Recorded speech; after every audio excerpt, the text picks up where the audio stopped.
নমস্কার বন্ধুরা, Sreemoyee astrological tips চ্যানেলে তোমাদের সকলকে স্বাগত জানাচ্ছি। আজকেও চলে এসেছি তোমাদের কাছে জ্যোতিষের কতগুলি সোনালী সূত্র নিয়ে। কয়েকটা সূত্র আজকে তোমাদের কাছে তুলে ধরবো। তোমরা তোমাদের চার্ট থেকে যদি বুঝতে পারো, লগ্ন সাপেক্ষে আমি বলছি, অবশ্যই মিলিয়ে দেখতে পারো। প্রথম হচ্ছে, ব্যবসা বা নিজের বৃত্তিতে উন্নতি যদি করতে হয় তাহলে লগ্ন সাপেক্ষে লগ্ন, দ্বিতীয়, পঞ্চম, নবম, দশম এবং একাদশপতিদের অর্থাৎ অধিপতিদের বলবান হতে হবে। এই গ্রহগুলি যেন ষষ্ঠ এবং অষ্টমপতি দ্বারা দৃষ্ট না হয়। বৃহস্পতির ওপরে ষষ্ঠপতির দৃষ্টি খুবই খারাপ। এই সব জাতক মামলা, মোকদ্দমা এবং ঋণের জালে জড়িয়ে পড়ে।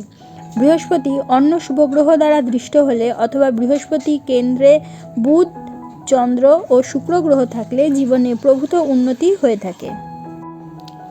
2 নম্বর, লগ্নকে যদি যোগকারক গ্রহ বা নবমপতি দেখে থাকে তাহলে জাতকের জীবনে সুখের সাগর হয়। নবমপতির কেন্দ্রে সমস্ত গ্রহ শুভ হয়ে থাকে। মহাত্মা গান্ধীর প্রায় সমস্ত গ্রহ নবমপতির কেন্দ্রে ছিল, তাই তিনি জাতির জনক হয়েছেন।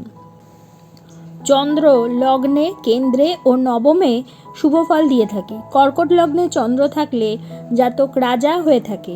জওহরলাল নেহরুর এই যোগ ছিল। ইন্দিরা গান্ধীর কর্কট লগ্ন ছিল। শনি ও চন্দ্রের ক্ষেত্র বিনিময় হয়েছিল। 4টে থেকে 5টা গ্রহ যদি মকর রাশিতে কারুর থাকে তাহলে জীবন ব্যর্থ ধরা হয়।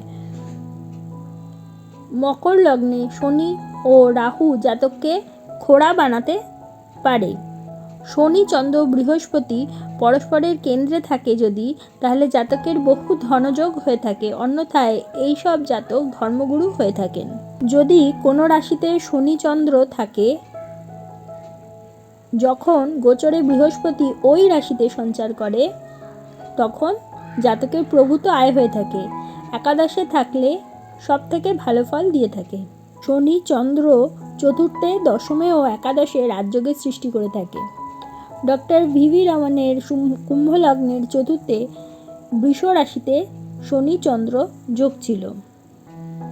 4টি গ্রহ এক রাশিতে থাকলে এবং এরা কেন্দ্রকোণ হলে জীবনের অর্থের অভাব হয় না। অষ্টম এবং দ্বাদশে যদি 4টি শুভ ও অশুভ গ্রহের মিলন হয় তবে জাতক খুবই ধনবান হয়ে থাকে।